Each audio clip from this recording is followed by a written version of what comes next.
Hello, I'm Matthew, and I teach the techniques that I used to go from part-time assistant in a small-town florist shop to designing and producing over 300 major events per year for some of the world's most prestigious clients and venues.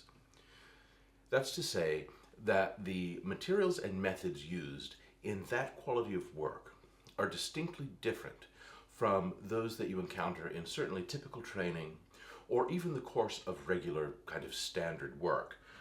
So, if you want to learn the highly skilled techniques that will distinguish your work in any market, you have met the right person in me, and I'm delighted we're connecting now. Today I'm making this film to demonstrate some techniques that I hope you'll find terribly useful, and it is a bit of an opportunity for me because I did not even plan to have the materials on hand, but it has reminded me of a really hopefully helpful way to frame the importance of education about craft. Whatever you're doing, maybe you're a chef, maybe you are a fine cabinet maker, maybe you do any number of things. I particularly am a florist, but I found myself with a surplus of materials. And it made me think that one of the most helpful things I can tell you are several-fold, and here they are. One, we all have to know enough about the canon, the body of work, the history that has come before us, so that we can have an informed idea of what we aspire to create. Yet, we have to have a broad enough foundation of the techniques within our discipline, so that when we find the materials, we can adapt our plans to show magnificent materials at their very best. That combination cannot have one half without the other. We must know what came before us. Just having an errant idea doesn't really matter in the world of doing things extremely well. Doing them out of context is beside the point, is what I'm trying to say. And on the other hand, the quality of materials always matters tremendously. And we have to be able to adapt our methods to suit our materials.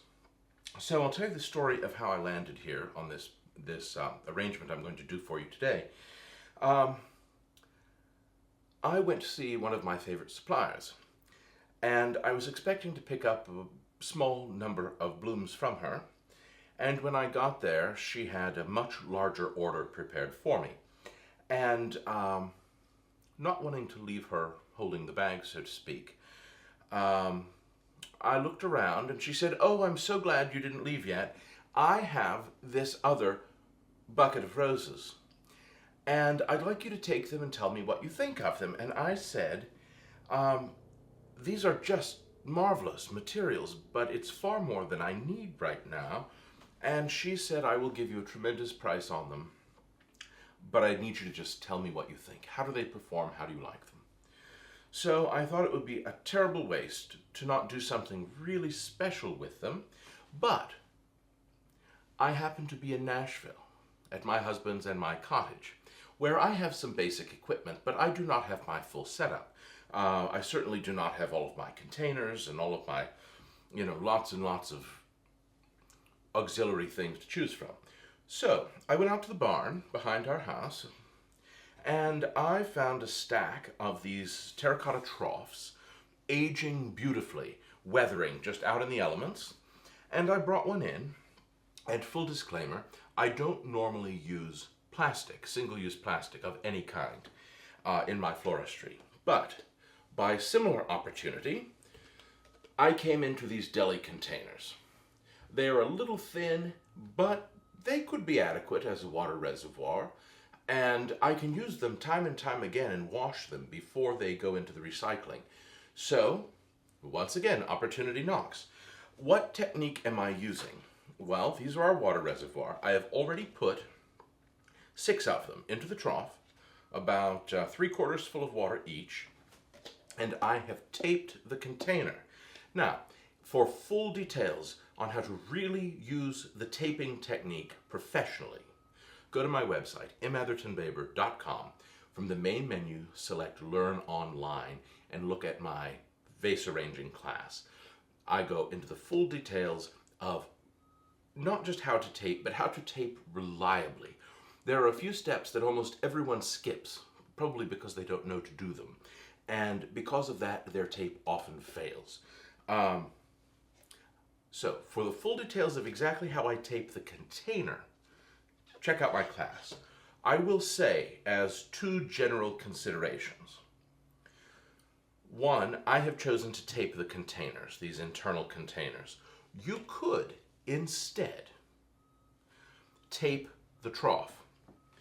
If so, you would handle it in the same way, but you would scale, you always want to scale the size of your grid to a combination, sort of a Venn diagram to the center overlap of the size of your container and also the materials you need to support.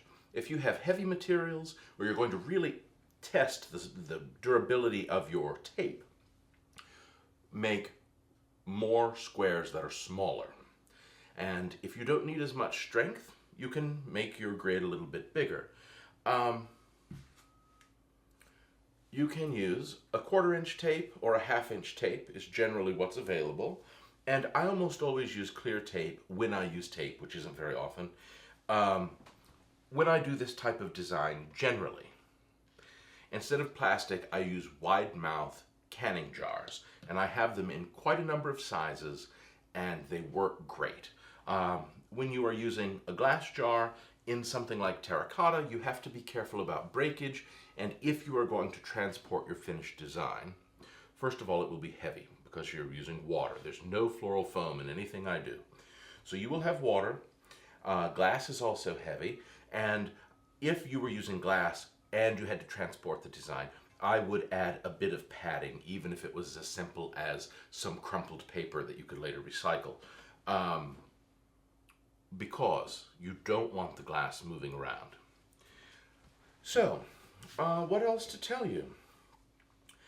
I do want to make the point that harkens back to earlier in my season. In fact, when I launched this season of content, we talked about the fact that all of our designs say things non-verbally.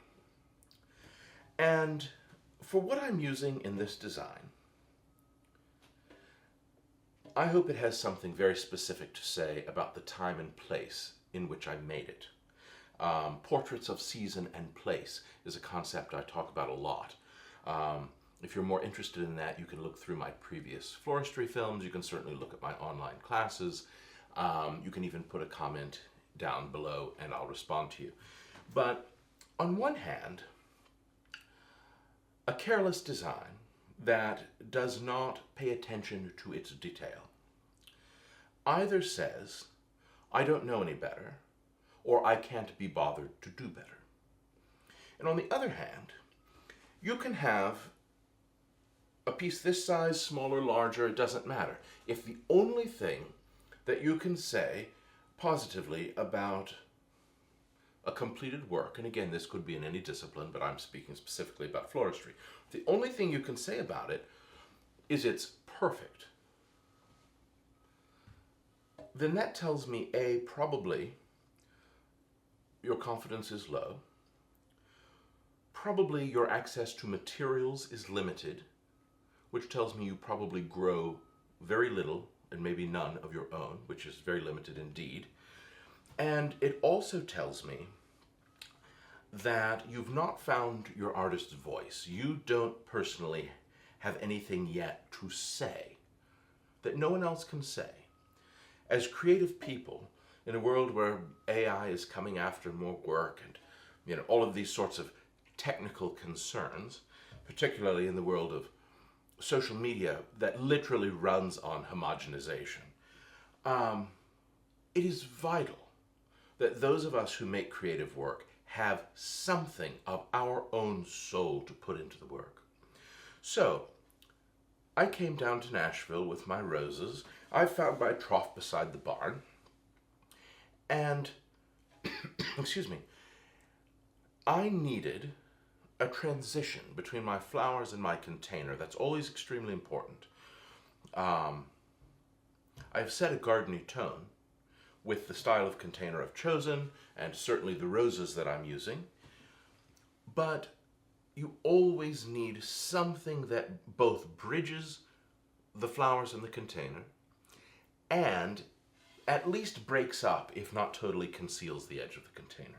It makes for a more unified, harmonious design. So, on the other side of the barn, we have mountains of grapevine growing, and I've cut some, and that's what I'm going to use as the starting point. Now, the overall idea for this design is slightly what you might call a pavé, and in French that simply means a pavement. Whether it's flowers or jewelry or other things, it's where all the objects, the flowers, the stones, what you will, are assembled so that they make a flat surface generally. Now, when I was first starting, maybe, 30 years ago, the floral pavé was very popular, and it would have run straight across like this with all the blooms facing up, like this. That is not what I'm going to do. One of the things that I have to say in my work is that I want my floristry to be both wild and civilized. I want it to be both sophisticated and yet slightly dangerous. An element of nature has not yet been tamed. So, my goal for the grapevine border, and I may decide to bring it up further, we'll see, is to add an organic movement throughout. A pavé looks as though you've tamed nature to a painful submission. And I want to say I've scooped up nature and I'm sharing it with you. Isn't it marvelous? So that's the goal. I'll show you my materials here. I have some extremely open, beautifully scented garden roses in this sort of confection candy pink, and their scent is rather confection-like as well. It is a very light kind of lemon frosting. It's lovely. I also have these garden roses. Let's see if I can find a good example. This one's very light. Some of them are a bit darker. Sumptuous butter yellow. And they have on the outer petals just a whisper of a very similar kind of blue pink as the ones I just showed you. And then I have some darker garden roses, and these will continue opening for a few days more. Their vase life on whole is shorter than the other two, so even though these are starting at a less developed stage, the whole arrangement will be spent at around the same time. And that is one of the best, really professional tips I can give you. It doesn't matter if you're making small posies, big arrangements, grand urns, hand-tied bouquets, whatever they are, a really, really top-notch arrangement will use all materials with about a comparable vase life. If you're a professional florist, that makes your clients think that your flowers have lasted a very long time. And it also, whether you are sending them out on jobs or you are keeping the flowers at home for your own enjoyment, sorry, we've got a gnat in the house. It saves you from pulling out spent blooms while the rest still lives on. As much as I like making floristry, I don't like fiddling with it once it's in the vase. Changing the water and cutting the stems is about all it's going to get from me. So it's real best practice. No matter what kind of floristry you're making, aim to use all materials that basically have the same vase life. What else? I want to talk to you just slightly about color as well. You will see when I bring out the grapevine that some of the leaves are big. Some of the leaves are small, some of the leaves are lacy, where insects have eaten at them or the weather has torn them. And I'm intentionally choosing to use those. That is a reflection of my season and place here now. I'm also going to use these roses of a slightly darker color, more, not exclusively, but more toward the outside of the composition, just like an oil painting. Slightly darkening the corners and the borders draws the eye toward the center of the composition, and floristry works exactly the same. So, Um, Refresh your drink, make yourself comfortable. I'm going to get the grapevine, and I'll see you back here in a moment. Welcome back, now that the excitement is about to begin. Let me tell you what I'm going to do, and then I'm just going to work along, and if it gets boring when I look back in the editing, I'll fast forward it a bit, and I will just pause again at points when there's something I need to tell you. But as I said, I don't know exactly how this grapevine will perform, so I'm just going to experiment and see how I like it in relation to the container. And because I'm using voluminous roses with, essentially like a ball on a stick kind of structure, the blooms themselves are quite structural. And grapevine, while it is really branchy, will not serve as a particularly functional, structural, technical foliage, as some people would call it. So I'm going to see if I can use the stems a bit to my advantage in terms of supporting the rose blooms, but we'll see if it performs that way in practice. Here we go.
Okay, grapevine is famously difficult to work with, and this grapevine has proven the point, but not to worry.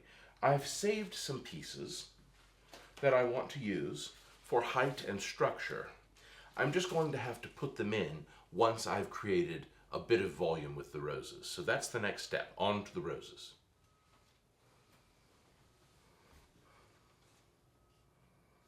I'll give you a great tip. Anytime you've got a stem that you can afford to cut short, and yet you've got a leaf on a longer stem, do not throw this out. Even in your compost, as valuable as that is, you can use this as foliage. I'm going to cut here, have the rose, cut here, and have the foliage.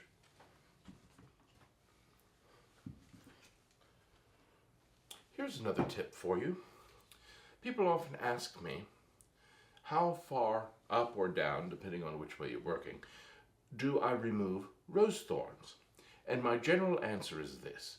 Of course, if you're making hand-tied bouquets, strip all the thorns. You don't want to have them in your hand, and you don't want to have them impeding your movement of the stem in and out of the bouquet.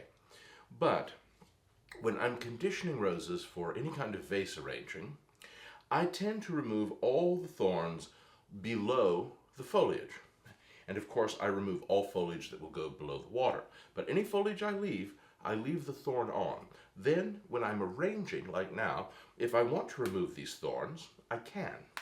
But if I can use the stem in the design such that I can show the thorn, then you get to see the beauty with the danger. And that's compelling. That's what I'm talking about, the wildness of nature. We don't want to tame it too far.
Well, I'm back and I have made an arrangement. The grapevine was a bit of a challenge. Boy, it would have been easier if I had some base foliage to work into, but I didn't. This was a pure opportunity, and frankly, I'm glad that it happened exactly the way it did, because some of the older petals of the roses echo the fact that some of the grapevine is starting to barely turn color on the leaves for fall, and it reminds me, first of all, I love late summer into fall floristry because you get both seasons at once, and it is just a magical moment. So this has been wonderful in that regard. Also, when I'm in Kentucky, I grow so much ivy, so many varieties of ivy, that I am so fast to always reach for ivy. Roses and ivy, it's a classic combination, can't go wrong. That's true. But look at this wonderful effect. This, it's true to the American South, it would be true to the French or Italian countryside. It's just opulent and beautiful and yet completely non-pretentious. I did cut from my grapevine these long tendrils. And what I'm going to do is strategically insert them. It does not matter if they're in water. And that's really how you do any kind of ornament that you want to add. You see, there's some that are already dried that were just ambiently on the vine as I worked. There's a beautiful tuft of it here in the back that's dark brown against a beautiful peach rose. And they provided a tiny bit of stability in the design as I worked, but I'm going to insert these, and then I'll have a look, and I imagine I'm going to call it done, but I'll be right back. Welcome back, and we have done it. If you've seen me on YouTube before or taken any of my classes, I can say we've done it again. I have added the little tendrils, and they are a beautiful detail. They feel very modern. I only had a few of them, and that's really for the best, because anytime you've got a little detail like this, if you start adding too many, it becomes gimmicky and it cheapens the work. And instead of looking natural and exciting, it looks very tortured, and that's not what we want at all. But seeing it complete reminds me of several things. First of all, considering I found myself with more roses than I expected, and then my supplier said, here's some more, let me know how you like them, I think we've done quite well, and I'm glad that I did it in Nashville without all of my usual setup. That is to say, first of all, I have so much ivy. I grow so many varieties of ivy up in Kentucky that I always reach for ivy, roses and ivy. That's a beautiful classic combination, but because I did not have much ivy to cut here, I chose the grapevine, and look how spectacular it is.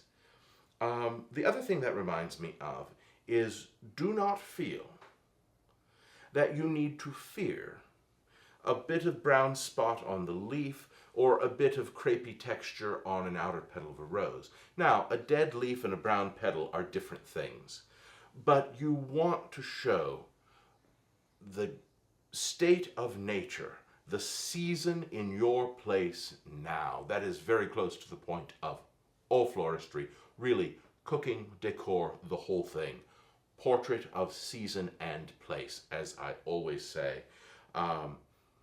And late summer into early fall is my favorite time of year for floristry. I probably say that every season because I love them all. But I really love this moment when the dark edge on a beautiful rose has something to say to the spot of rust that's starting to change on the grapevine and so on. There are even a few little bugs that have laid their eggs on the back of these leaves. It is just, there is so much to see. Where would I use this? I would not use this on a dining table where people are going to sit and eat, because it's like that old Edwardian joke, what did you do last night at the dinner party? I spent the evening talking into a hedge. Lots of big centerpieces like this were used, and you could not see the person across from you, so don't do that. The rule generally is if you put your elbow on the table with a closed fist, no centerpiece taller than that, and I usually say that even that is too tall. You want to view flowers generally from slightly above, And this is too big for a dining table. Maybe on a buffet, certainly an entrance hall, certainly a credenza, against a wall in almost any room. It would be particularly good on a sofa table across the back of a sofa where the sofa table and sofa are used to divide the space so you could view it from both sides. Directly from your approach on one side and over the back of the sofa on the reverse. That would be wonderful. But it is classic. This is what I hope we're all aiming for. Something that is completely informed by the past and yet is tied to the future. This could be from the American South, which it is. It could be from France, Italy. You could see this type of flower and foliage in Japan. I mean, there is something universal about it. And that should be a trait we strive for in all of our work. That said, what else might I tell you about it? If you want to know about cutting and conditioning flowers and foliage, if you want to know about vase arranging or the tape technique that I used and all the details, also, this would be a great design to do with hydrangea, and I have a wonderful class on specifically the subject, hydrangeas, cut flowers. For any of that, just go to my website, mathertonbaber.com. From the main menu, select Learn Online, and just have a look to your heart's content. In terms of my classes, I will say this. They are not terribly inexpensive, but everyone that takes them says they are tremendous value. And to that point, one of the greatest compliments I get, and I get it often, I'm extremely proud to say, people who have been taking floristry classes and even been practicing professionals for 20 years, 30 years. Last year I had someone who had been not only practicing, but specifically pursuing floristry training for over 50 years. And when those people say, I still learn things I had no idea even existed, that are brand new to me after all my experience, that is what I'm going for. I really want to give you education. So many classes out there are purely entertainment. If that is your speed, I'm glad we found each other. Please subscribe here on YouTube, like the film. Certainly you can find me on Instagram, Facebook, Substack. I'm focusing more and more on Substack and here on YouTube. And I will ask you also, if you like this sort of thing and know someone else who might like it too, please share my content wherever you find me. And I will end with this story. A few years ago, I took some wonderful big vase arrangements, big opulent ones, to a school for a special occasion.